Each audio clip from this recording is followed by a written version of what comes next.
What's your dirty little secret that you've been keeping for a long time and you can share anonymously now? 1. I think this counts as dirty. I wrote an anonymous letter to my maths teacher in year 9, when I was 14-15 for American Redditors, asking him to please shower more often and wear deodorant because his BO was so horrific. I tried to word it as nicely as possible and I felt ashamed for years because maybe he was struggling outside of work but he never brushed his teeth, wore the same clothes for days on end and absolutely stank. The sweat stains were horrific. You knew it was the same shirt because the stains got bigger throughout the week and were crusty. We would be tearing up from the smell. To the point some of the students would have to leave the room because we thought we'd be sick. If it was the first lesson of the day, we would all skip breakfast. His breath, the sweat. It was just foul. It was getting to the point where I was starting to fail maths and needing a tutor because I couldn't concentrate in lessons and was skipping class to avoid him.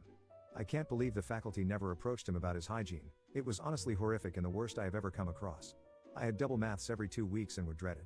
My friends and I would move our desk slowly, by him each lesson to try and get further away from him.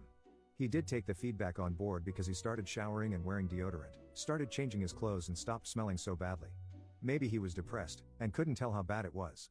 I honestly felt like a terrible person for writing that letter and leaving it under his door, but something had to be done because it was unbearable.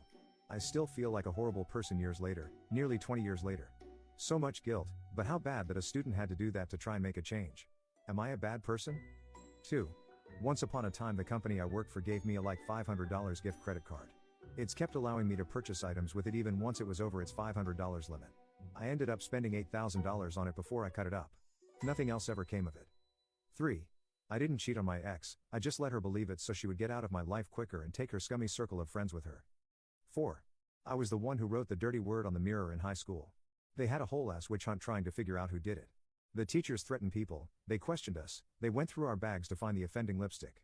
It was me the whole time.